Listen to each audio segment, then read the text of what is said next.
Leo napenda tujifunze kuhusiana na siri ya kuridhika katika hali yoyote unayokabiliana nayo. Na kimsingi somo hili linatoka katika kitabu kile cha Wafilipi ule mlango wa 4 mstari wa 11b mpaka 13. Neno la Mungu linasema, maana nimejifunza kuwa radhi na hali yoyote niliyo nayo.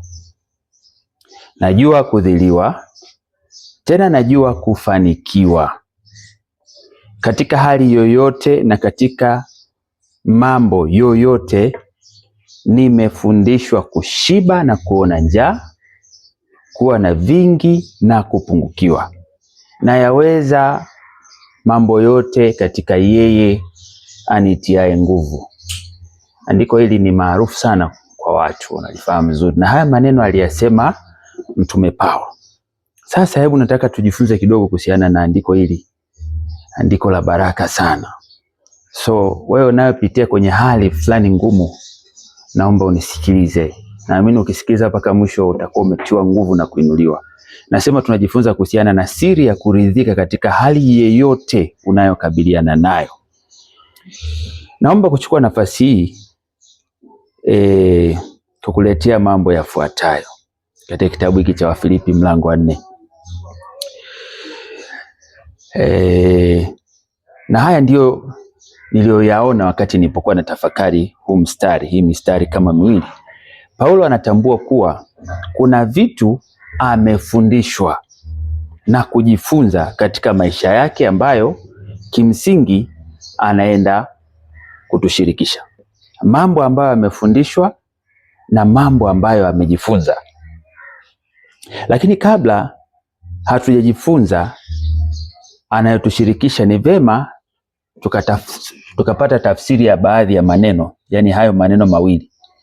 Nini maana ya kujifunza? Paulo anaposema amejifunza anamaanisha nini?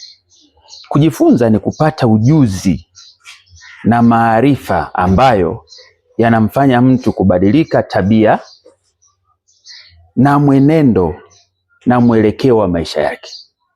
Yani anabadilika behavior. Kujifunza kunasababisha kubadilika tabia na mienendo, yani behavior and attitude. Yeyote ambaye anajifunza lazima abadilike tabia. Lazima kile anachojifunza kionekane kimebadilisha tabia yake. Kwa hiyo kwenye tafsiri hiyo hapo juu, kama hakuna badiliko kwenye tabia na mwenendo wa mtu, kujifunza kunakuwa bado hakujatokea. Badiliko la tabia na mwenendo wa mtu huanzia ndani ya mtu kwenye ufahamu au moyo wake. Unaposema badiliko, ina maana wewe ulikuwa unaishi hivi. Katika njia hii, ulikuwa una mtazamo fulani. Sasa baada ya kujifunza kunaenda kuundo yale ambayo yalikuwa kwenye moyo wako, yani kwenye ufahamu wako, kwenye mawazo yako. Kujifunza kunaenda kuondoa yale yasiyofaa, kunaingiza mambo mapya yanayofaa. Na ukianza kuyaishi hayo mambo mapya, tunaona badiliko nje kwenye tabia yako. Mtu akibadilika ndani, matokeo yake huonekana nje kupitia mwenendo wake, jinsi anavyoishi. Kwa hiyo kama ndugu yangu ulikuwa mchoyo wewe, sasa ukijifunza uchoyo kwamba ni mbaya, ukibadilika tunategemea sasa utaanza kuwa mtu mkarimu, mtu ambaye sasa ni mtu wa upendo, sio mbinafsi tena. Kwa hiyo ndo tafsiri kwa kifupi sana tafsiri ya kujifunza. Lakini Paulo anasema pia amejifunza kuwa radhi na hali yoyote aliyo nayo. Hicho ni kitu kikubwa sana. Unajua tafsiri ya kujifunza kuwa radhi, anaposema amekuwa radhi na hali yoyote alionayo, yani Paulo amejifunza mpaka imefika wakati kuwa radhi ni kukubaliana au kuafiki. Yani imefika wakati sasa hasumbuki tena na jambo lolote ambalo anakabiliana nalo, kwa sababu ya somo ambalo amelipata kwenye maisha yake. Hii inaleta tafsiri ya kuwa Paulo amepata badiliko la tabia na mwenendo kutokana na ujuzi aliyoupata kupitia hali nzuri na mbaya alizopitia katika maisha yake kiutumishi mbele za Mungu. Ili somo Paulo amejifunza kupitia mambo mazuri na mambo mabaya, kupitia magonjwa, kupitia shida, lakini pia kupitia raha na mafanikio. Kuna vitu ambavyo Paulo anasema amejifunza. Je, ndugu yangu, wewe unajifunzaga kwenye jambo lolote unalopitia kwenye maisha yako? Hiyo ni changamoto ambayo naomba nikuachia. Lakini tunaona kuna swala jingine ambalo analisema kwenye huu mstari. Anasema pia kwamba amefundishwa. Kule amejifunza, lakini anazungumzia pia kwamba kuna ambaye alikuwa anamfundisha katika nyakati zote, kwamba kuna swala lingine la kufundishwa. Paulo anasema katika hali zote nimefundishwa. Katika hali zote nimefundishwa. Kufundishwa tafsiri yake ni nini? Kufundishwa ni kupokea ujuzi na maarifa. Yaani yeye sasa kapokea. Mfundishaji yule alikuwa anamfundisha, sasa yeye amepokea ujuzi na maarifa ambao ulimsaidia kupata mwelekeo na badiliko la tabia. Kwa hiyo kama alikuwa anajifunza, ina maana kule kuna ambaye alikuwa anamfundisha. Unaona sasa? Ili aweze kupata badiliko la behavior and attitude. Anayekufundisha ni lazima awe anajua zaidi yako. Kama ni mwalimu wako anakufundisha, anayekufundisha lazima awe juu kidogo zaidi yako. Ili uwe na, kwa sababu unajua anayetoa siku zote anakuwa juu, anayepokea anakuwa chini. Unaona? Kwa hiyo yule anayekufundisha anakupatia. Kwa hiyo yeye hawezi akawa chini alafu anakufundisha wewe. Hapana. Hata kama ni unajifunza kwa mtoto mdogo, kuna kitu fulani ambacho unachosema unajifunza, pengine ukielewa vizuri. Huwezi kujifunza kitu ambacho huwezi kujifunza kitu ambacho huwezi jifunza kitu ambacho sio kigeni. Unajifunza kitu ambacho kijui vizuri. Kwa hata kama ni mtoto mdogo anacho hicho ambacho kijui vizuri, au una maarifa au huna maarifa hicho kitu, kwa muda huo kile anachokupa anakuwa juu, kwa sababu lazima upokee. Mfano, kama unaweza ukawa unajifunza nini kwa mtoto mdogo, labda ile hali ya kuwa na msamaha, kwa sababu watoto wadogo wana msamaha sana. Unamtandika dakika 3, 4, 5 kasahau, kaja tena miguuni mwako, baba. Umeona? Yaani ni watu ambao ni wepesi kuachilia. Sasa kile kama unajifunza, ina maana ni lazima uwe mwanafunzi wa mtoto kwenye swala hili. Namna gani yuko vile? Ina maana na simple heart. Kwa hiyo kufundishwa ni kupokea ujuzi na maarifa ambao unakusaidia kupata badiliko la tabia. Anayekufundisha ni lazima awe na ujuzi zaidi yako kwenye hicho kipengele. Inaweza kawa sio katika mambo yote. Pia hali za maisha au hali ya maisha inaweza kumfundisha mtu au kumpatia uzoefu na ujuzi wa kutosha. Sasa pia hali za maisha zinapokuja, zinaweza zikawa mwalimu mzuri sana wa masomo mbalimbali yanayoweza baadaye kuja kukusaidia kukomaa na kuwa mtu bora sana. Kwa hiyo kuna wakati pia hali za maisha zinapokuja zinatufundisha vitu. Sasa mara baada ya kuangalia kwa kifupi tafsiri ya maneno, naomba tuendelee na uchambuzi wa mistari tuliyosoma hapo juu. Paulo anatuambia kuwa amejifunza kuwa radhi na hali zote. Amejifunza nini? Kuwa radhi na hali zote. Kuna ubobezi katika kauli yake hii. Yaani ilifika wakati kama akabobea kabisa. Kuna ubobezi ukisoma hii. Amejifunza kuwa radhi. Sema nimejifunza kuwa radhi na hali zote. Na maana huyu mtu ni mtu aliyebobea. Ujuzi mkubwa wa hali zote alizopitia katika maisha yake umemweka mahali salama pa kutokubabaishwa na jambo au hali yoyote anayokabiliana nayo. Kumemweka mahali salama. Kwa hiyo hababaishwi tena, hayumbishi. Unajua mtu aliyebobea anaelewa mambo, anaelewa namna ya kuishi kwenye hali zote, anajua kuona njaa na kupungukiwa. Yaani kama ni kulala na njaa, hayo ameshajifunza na amebobea, anajua. Lakini kama ni kupungukiwa, ni kutokuwa na kitu, anajua maisha haya yote. Nakumbuka haya yalikuwa yakimtokea wakati ana Mungu, sio wakati hana Mungu. Kwa hiyo kuwa na Mungu hakumaanishi kwamba hautapitia wakati mgumu, hautapitia changamoto. Mungu huyo huyo huwa kuna wakati anageuka kukufundisha maisha, kukufundisha hali zote, ili uone uwezo wake, ili aweze kukupandisha madaraja. Kwa hiyo kuna ubobezi katika kauli yake hii. Ujuzi mkubwa wa hali zote alizopitia katika maisha yake umemweka mahali salama pa kutokubabaishwa na jambo au hali yoyote anayokabiliana nayo. Anasema anajua kuona njaa na kupungukiwa. Mungu anayemtumikia mara nyingi ameruhusu mabaya hayo yampate ili ajifunze hali za watu zipoje, ili asijione yupo juu yao uanadamu au binadamu. Huyu ndio Mungu wa maajabu. Kuna wakati anakufundisha kupungukiwa. Kuna wakati anaruhusu njaa na shida zikupate, ili ujue hivi tumbo likiwa halina kitu unakuwaje, mtu anakuwaje, ili baadaye atakapokuinua tena, utakapomwona mtu mwenye njaa au anapitia kwenye situation fulani, uwe na huruma. Unajua haya madarasa mengine kama njaa, shida na matatizo, lengo lake ni nini? Kukuondolea ubinafsi ambao ni tabia kubwa mbaya, ni tabia mbaya. Ubinafsi ni tabia mama ya tabia zote mbaya.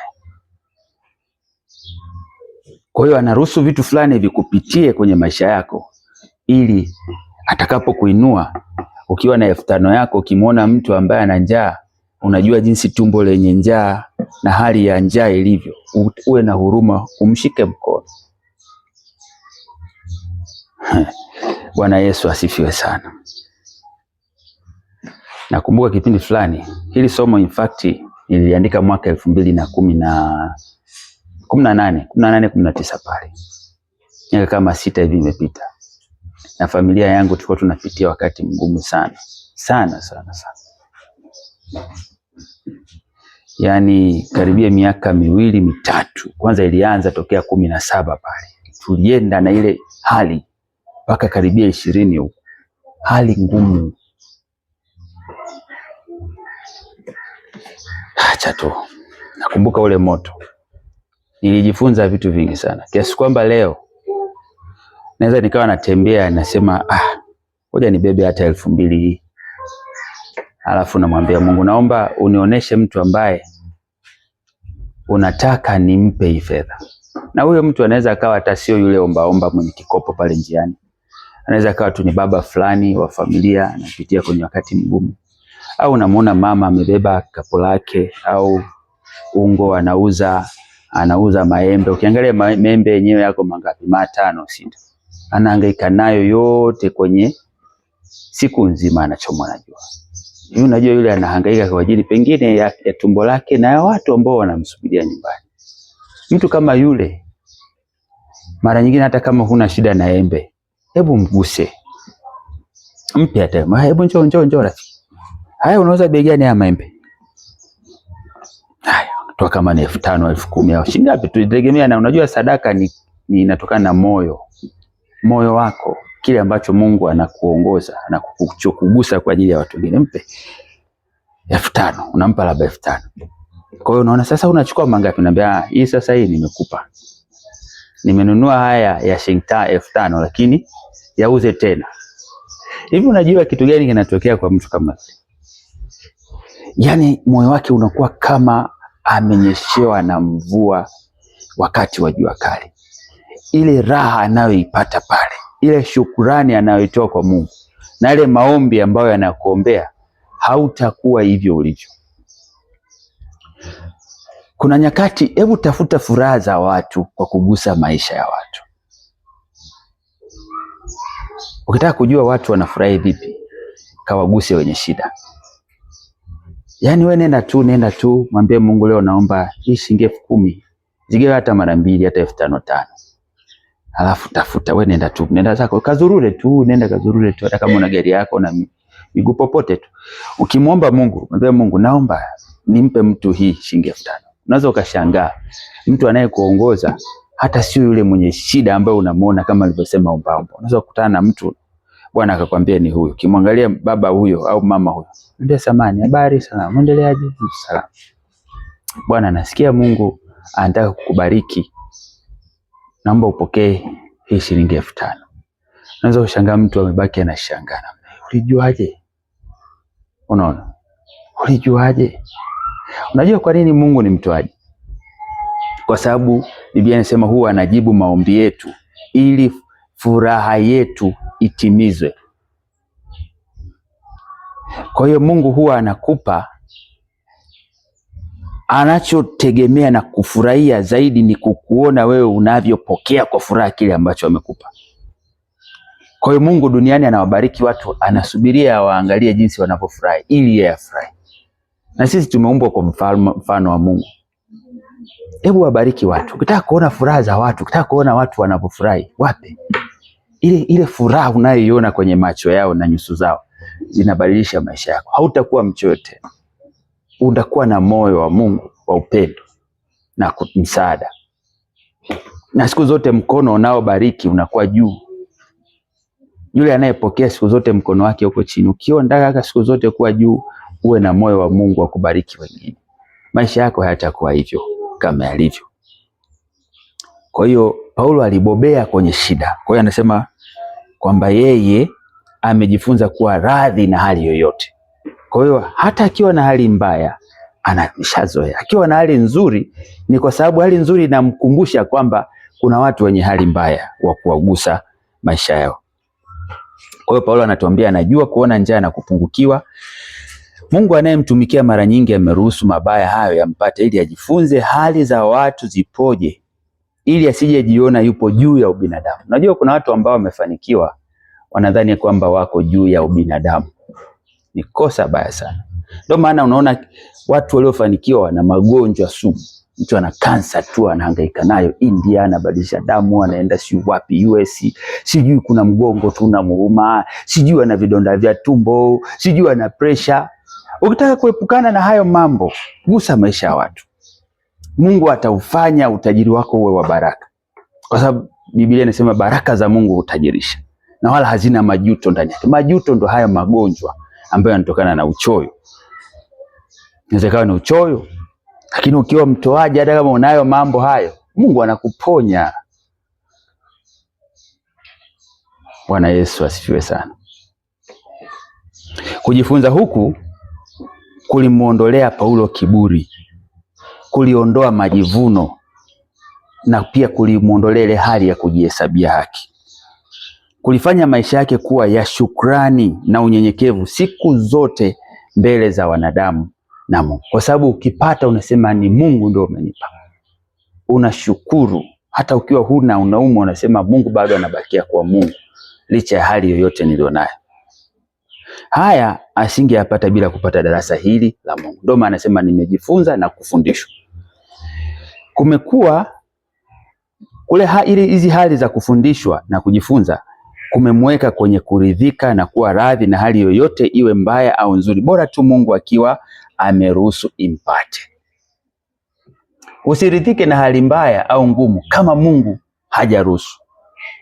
Na nilishawahi kufundisha, unajua tofauti kati ya jaribu na adhabu ni hivi. Kama ni jaribu ambalo Mungu karuhusu lipitie kwenye maisha yako, ukimwomba Mungu unapata amani. Ukimwomba Mungu unapata faraja. Hata kama ni ugonjwa, unaona kabisa unalo tumaini. Bado unaona unaendelea kumpenda. Ujue hilo ni jaribu. Lakini kama ni adhabu, Mungu karuhusu adhabu, utaanza kuona hofu kwenye moyo wako. Unaanza kuona linatisha, unaogopa sana. Umeona? Ukiomba unaona kabisa kama unaendelea kuangamia. Tubu. Ndugu yangu, hapo kwenye adhabu, tubu, mtafute Mungu kwa toba. Tengeneza. Na ukishatengeneza, Ile kama ni tatizo lako ambalo lilikuwa linakusumbua utaona linaondoka tu. Maana ukishapatana na Mungu vitu vyote vibaya vinaondoka. Zinakuja nyakati za kuburudishwa kwako Bwana Yesu katika maisha yako. Kwa ndio maana anasema najua kupungukiwa na kuona njaa. Kupungukiwa kupo pa aina nyingi. Unaweza ukakosa chakula, unaweza ukalala njaa, mnaweza mkakosa mavazi wewe na familia yako, mkawa kabisa yani mnavaa nguo mpaka zinapauka kabisa na hamna uwezo wa kununua. Huko ni kupungukiwa. Lakini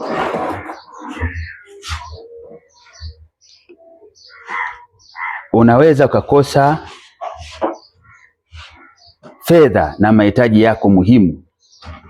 Unaweza ukawa mgonjwa wewe na pendwa wako. Hizi namna zote za kupungukiwa, huku panaitwa kupungukiwa. Panaitwa kupungukiwa. Sawa. Sasa lakini haimaanishi kwamba Mungu amekuacha au hasikii maombi yako. Haimaanishi, yani huku kupungukiwa hakumaanishi kwamba Mungu hasikii au amekuacha.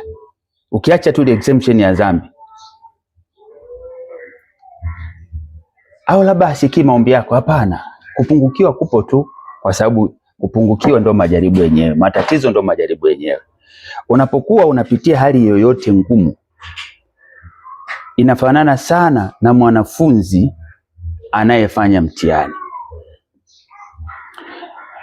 Lakini sasa kama ni jaribu ambalo Mungu ameruhusu, huo mtihani au hilo jaribu, Mungu mwenyewe ndiye anakuwa msimamizi wako.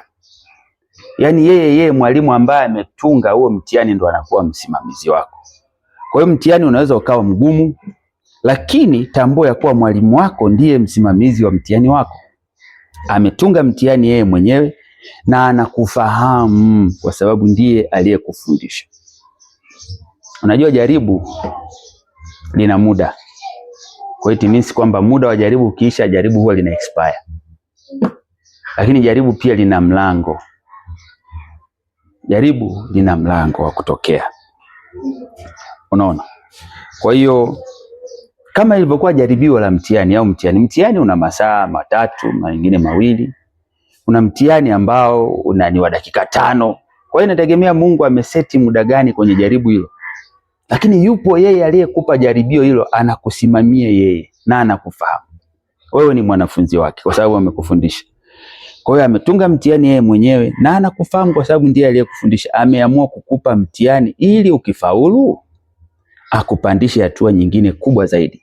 Mitihani na jaribu lengo lake ni kukupandisha. Anayeenda darasa la 5 ni kwa sababu amefaulu mtihani wa darasa la 4. Anayeenda form 5 ni kwa sababu amefaulu form 4. Anayeenda chuo kikuu ni kwa sababu amefaulu mtihani wa form 6 au mitihani mingine ya vyuo vya kati. Mungu hajatunga mtihani ili akukomoe au hajakupa jaribu ili akukomoe. Labda tu ushindwe mwenyewe, kwa sababu pia wewe una nafasi ya kushindwa. Amekupa mtihani wala hajampa mtu mwingine ili akusimamie. Ukiwa na tatizo, yupo hapo pembeni yako ili ajibu na kukusaidia changamoto zako zote. Kwa hiyo kama unapitia kwenye jaribu na unajua kabisa kwamba unaomba una amani ya Mungu, jua Mungu yupo anakusimamia hilo jaribio lako. Lengo lake na furaha yake ni wewe ufaulu mtihani wako. Ndivyo alivyo Mungu kwetu. Ataruhusu majaribu na mitihani, lakini bado anabaki kwenye nafasi ya usimamizi na usahihishaji wa majaribio na mitihani yako. Unaona?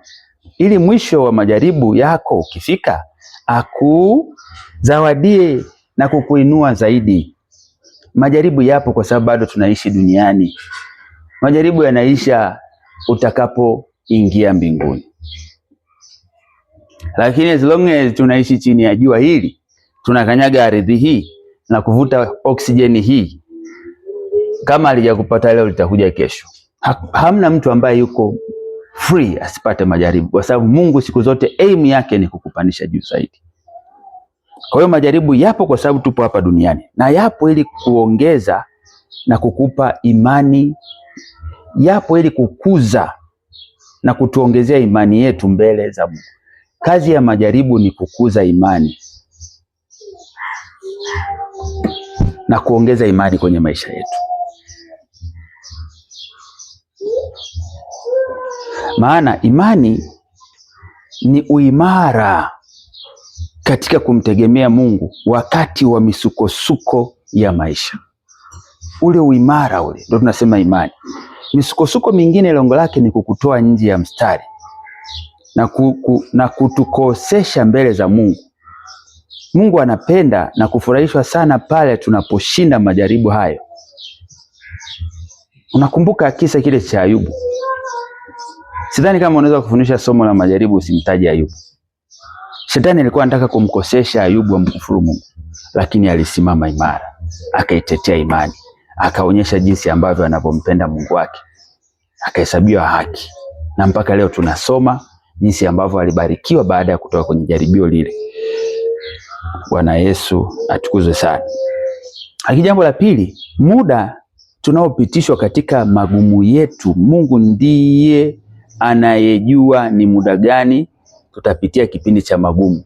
Jambo hilo lipo juu ya uwezo wetu. Sisi hatujui muda tunaopita kwenye jaribu. Hapa ndipo tunapaswa kutoa tunda la Roho la uvumilivu, kwa sababu majaribu pia yana lengo la kukufanya utoe lile tunda la uvumilivu. Hivi utaitwaje mvumilivu bila kupitishwa kwenye majaribu? Mungu anaweza akaangalia kwenye huu mti wako, una tunda la kiasi, una tunda sijui hili, lakini Mungu pia yuko makini sana kuangalia unakosa tunda gani.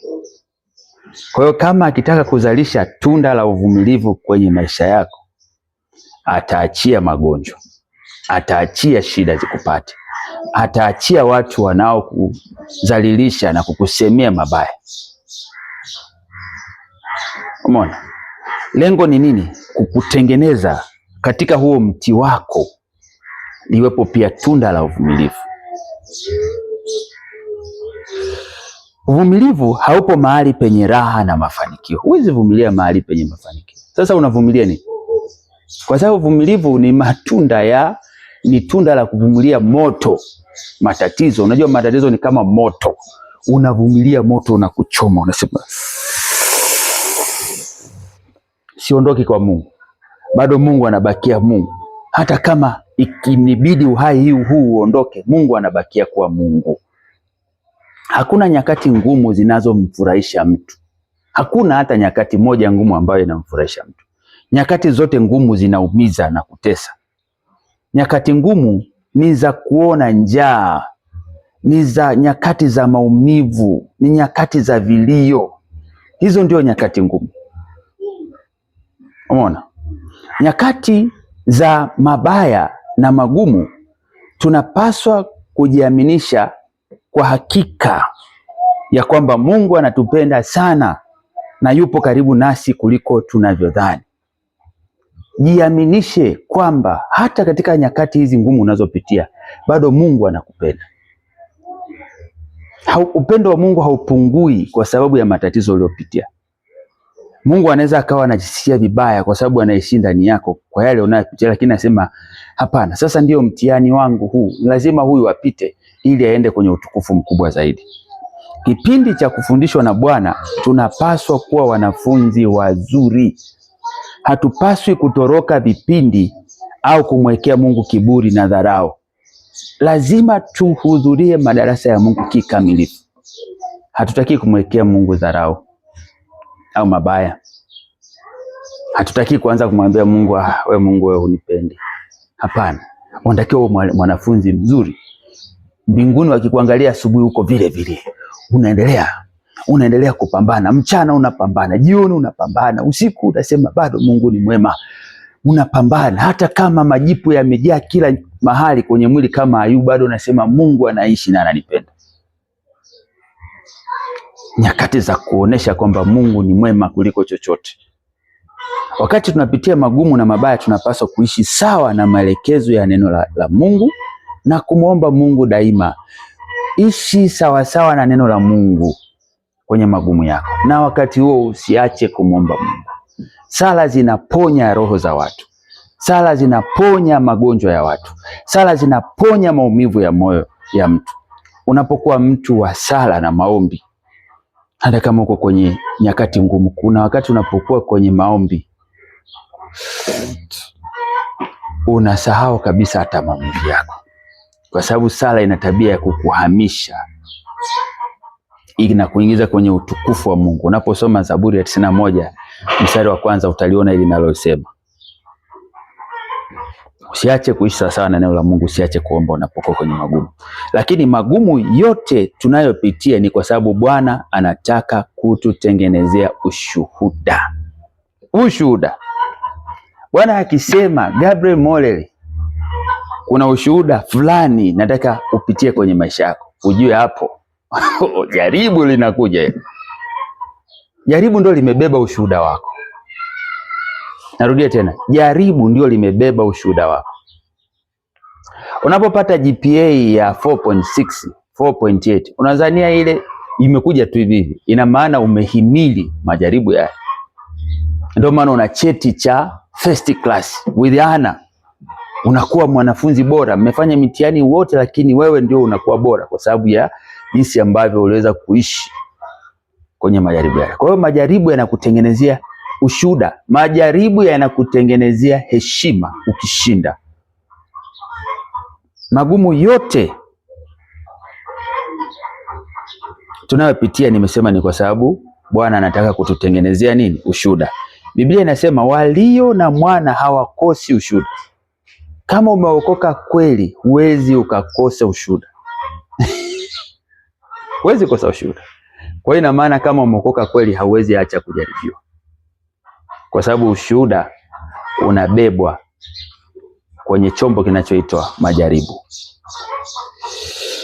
Au pia ushuhuda unaweza ukawa ni kumbukumbu ya matukio ya kushindwa na maanguko makubwa ambayo uliwahi kuyapitia, ambayo yamekuwa somo zuri linalokupa tahadhari kuto kurudi nyuma tena. Hii utaiona sana kwa wafanyabiashara. Wafanyabiashara wengi waliofanikiwa ni wale waliopata hasara kubwa. Ukikaa wakikushuhudia jinsi ilivyokuwa, upitii tena kwenye njia ile ambayo walipitia wao wakaanguka. Watu wengine wamejifunza kuwa imara leo kwa sababu ya ushuhuda wa kushindwa huko nyuma.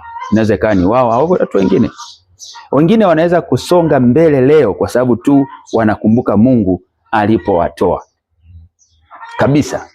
Ndio maana nasema ukiwa kwenye situation fulani ngumu, unaona kabisa kama mbele huoni nyuma, mbele huoni njia, geuka uangalie njia iliyo nyuma yako. Kule ulipotoka, ukiangalia jinsi ambavyo Mungu alivyokushindia, na kuambia utadharau yale ambayo magumu yanayokujia.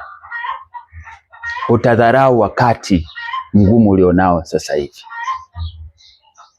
Paulo pia anatushuhudia kuwa anajua nyakati za kushiba na kuishi wakati akiwa na vingi.